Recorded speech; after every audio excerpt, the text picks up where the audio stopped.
Bismillahirrahmanirrahim. Assalamualaikum warahmatullahi wabarakatuh. Alhamdulillah kita dapat berjumpa lagi di Alam Ayat, insya-Allah. Semoga anak-anak semua sihat ya. Okey, sebelum cikgu meneruskan PDPR kita pada hari ini, kita akan belajar perkara sirah di dalam pelajaran yang ketiga. Okey. Sebelum cikgu teruskan, kita sama-sama membaca doa. Semoga ilmu yang kita dapat pada hari ini akan diberkati oleh Allah Ta'ala, insyaAllah. A'udzubillahi minasyaitonirrajim. Bismillahirrahmanirrahim.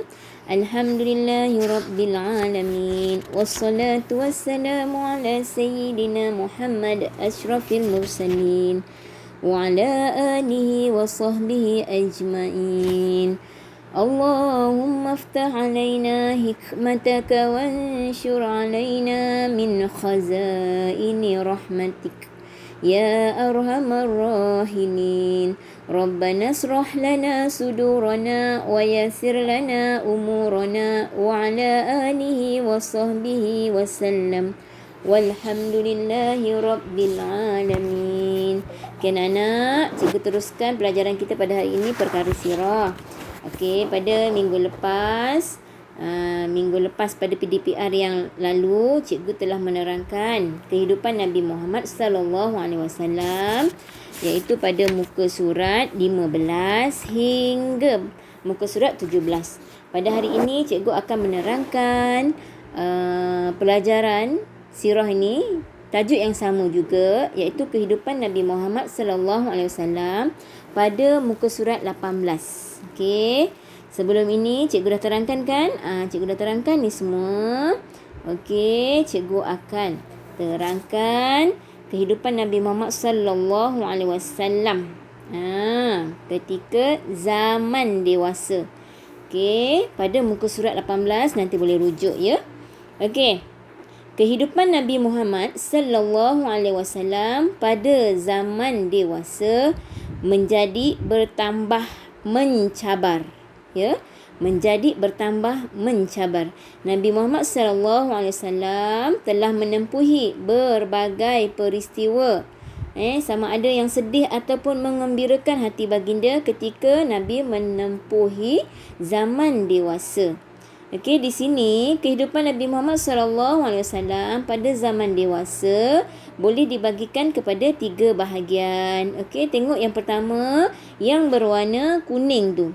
Kehidupan Nabi yang pertama ialah sebagai Nabi dan Rasul. Ya, yang kedua sebagai Rasul dan juga ketua keluarga. Dan yang ketiga, kehidupan Nabi Muhammad sallallahu alaihi wasallam pada zaman dewasa yang ketiga telah dibahagi sebagai Rasul dan ketua negara. Itu dia ya. Kehidupan zaman Nabi Muhammad sallallahu alaihi wasallam pada zaman dewasa. Nabi telah menempuh 3 kehidupan. Yang pertama sebagai Nabi dan Rasul, yang kedua sebagai Rasul dan ketua keluarga, dan yang ketiga sebagai Rasul dan ketua negara. Berat sebenarnya tanggungjawab Nabi Muhammad sallallahu alaihi wasallam yang ditempuhi. Okey. Cikgu teruskan lagi ya. Okey, kita tengok kehidupan Nabi Muhammad sallallahu alaihi wasallam sebagai Nabi dan Rasul, ya. Okey, macam mana kehidupan Nabi sebagai Nabi dan Rasul?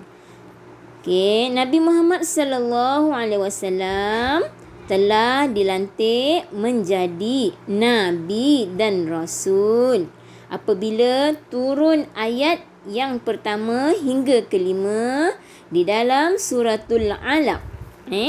Di dalam suratul Alaq. Semasa itu di Gua Hira. Peristiwa ini berlaku masa tu Nabi berada di Gua Hira. Peristiwa ini berlaku ketika itu umur Nabi berumur 40 tahun. Okey. Kita teruskan lagi. Okey, di sini cikgu akan bacakan surah yang telah diturunkan kepada Nabi ketika Nabi berada di Gua Hira. Okey, cikgu bacakan yang lain dengar tau. A'udzu billahi minasyaitonir rajim. Bismillahirrahmanirrahim. Iqra bismi rabbikal ladzi khalaq. Khalaqal insana min 'alaq. Iqra wa rabbukal akram. Alladzi 'allama bil qalam. 'Allamal insana ma lam ya'lam. Daripada suratul Alaq ayat 1 hingga 5 yang bererti, bacalah, yakni wahai Muhammad, dengan nama Tuhanmu yang menciptakan sekalian makhluk. Ia menciptakan manusia dari seketul darah beku. Bacalah. Dan Tuhanmu yang Maha Pemurah, yang mengajar manusia melalui pena dan tulisan. Ia mengajar manusia apa yang tidak diketahui. Okey, itu dia anak-anak surah yang telah diturunkan kepada Nabi Muhammad sallallahu alaihi wasallam mula-mula menerima wahyu. Mula-mula Nabi menerima wahyu adalah di Gua Hira. Allah telah turunkan suratul Alaq ayat 1 hingga ayat 5 kepada Nabi Muhammad sallallahu alaihi wasallam melalui perantaraan malaikat Jibril alaihissalam. Okey, Nabi Muhammad sallallahu alaihi wasallam berdakwah lebih kurang 23 tahun. 23 tahun iaitu 13 tahun di Mekah dan 10 tahun di Madinah. Okey, kita teruskan lagi. Okey, di sini dakwah Nabi telah terbahagi kepada dua. Dakwah Nabi Muhammad sallallahu alaihi wasallam boleh dibahagikan kepada dua. Apa dia? Yang pertama, Nabi berdakwah secara sembunyi. Barabar da'in da' waw hawah, berdakwah. Sin se ca alif ca, ra alif ra, secara. Sin mim sem, ba waw bu, nyanyi, sembunyi. Okey, berdakwah secara sembunyi. Okey, yang kedua, berdakwah secara sulit. Berdakwah secara sulit. Barabar dal ain da waw hawah, berdakwah. Sin se ca alif ca, ra alif ra, secara. Sin waw su, lam ya talid, sulit. Okey, berdakwah secara sulit. Okey, jadi dakwah Nabi Muhammad sallallahu alaihi wasallam terbahagi kepada dua ya anak-anak. Okey, yang pertama tadi cikgu terejakan iaitu berdakwah secara sembunyi, dan yang kedua berdakwah secara sulit. Okey, cikgu teruskan lagi. Berdakwah secara sembunyi, Nabi Muhammad sallallahu alaihi wasallam dia berdakwah secara sembunyi selama 3 tahun. Selama 3 tahun Nabi Muhammad sallallahu alaihi wasallam berdakwah secara sembunyi. Manakala peringkat dakwah Nabi secara terbuka bermula tahun keempat kenabian hinggalah Nabi Muhammad sallallahu alaihi wasallam wafat. Okey, cikgu teruskan lagi. Kita tengok apa intisari dakwah Rasulullah ataupun apakah yang Nabi Muhammad sallallahu alaihi wasallam tekankan, pentingkan, yang diwajibkan ketika Nabi Muhammad berdakwah. Nabi Muhammad sallallahu alaihi wasallam berdakwah. Apa yang disampaikan? Okey, iaitu yang pertama yang berwarna kuning tu anak-anak, mentauhidkan Allah. Mim nun men, tawau ha ya dal hid, kaf nun kan, mentauhidkan Allah. Alif lam ha, Allah. Okey, itu dia intisari isi-isi dakwah Nabi Muhammad SAW. Yang pertama ialah mentauhidkan Allah. Maknanya mentauhidkan Allah di sini ialah umat Islam mesti Wajib percaya bahawa Allah Ta'ala itu satu, esa. Bahawa Allah Ta'ala itu adalah Allah yang wajib disembah. Tiada sesiapa yang boleh mensyirikkan Allah Ta'ala dengan sesuatu. Okey. Itu yang pertama ya, mentauhidkan Allah. Okey anak-anak. Yang kedua yang berwarna purple tu. Apa dia? Mengaku Nabi Muhammad sallallahu alaihi wasallam sebagai rasul. Mim nga alif nga ka waw ku. Mengaku.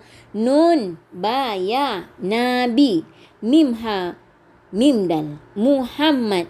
Sin se ba alif ba ga alif ya gai sebagai. Ra pula. Ra sin waw lam rasul. Intisari dakwah Nabi yang kedua iaitu mengaku Nabi Muhammad sallallahu alaihi wasallam sebagai Rasulullah. Okey.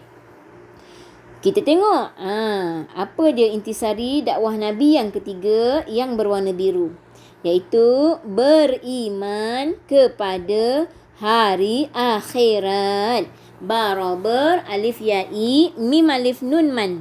Beriman. Kap ke papa dalde kepada. Ha alif ha ra yari hari. Alif kha ya rota akhirat. Okey, iaitu beriman kepada hari akhirat. Okey, dan yang terakhir intisari dakwah Rasulullah sallallahu alaihi wasallam yang keempat iaitu menyerahkan urusan kepada Allah. Mim nyanya roharah kap nun kan menyerahkan. Alif waw ra waw ru sin nun san urusan. Kap ke papa dalde kepada. Alif lam lam ha Allah. Masuk di sini setelah kita sebagai orang Islam, kita dah berusaha, kita dah bekerja, kita dah berikhtiar dan akhirnya kita kena berserah kepada Allah. Kita kena berdoa dan kita kena bertawakal kepada Allah Ta'ala.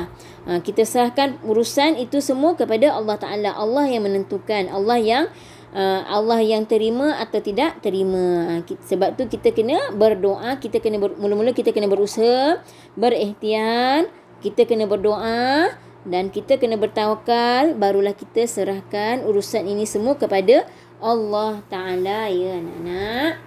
Okey. Cikgu harap penerangan cikgu ni setakat ini sahaja. InsyaAllah nanti pelajaran yang akan datang, cikgu akan habiskan ada lagi beberapa slot ni insyaAllah. Okey, saya harap penerangan cikgu pada hari ini tak dapat banyak, dapat sikit pun jadi anak-anak dapat memahami apa pengajaran yang cikgu sampaikan insyaAllah ya. Okey, cikgu akhiri dengan wabillahi taufik wal hidayah. Assalamualaikum warahmatullahi wabarakatuh.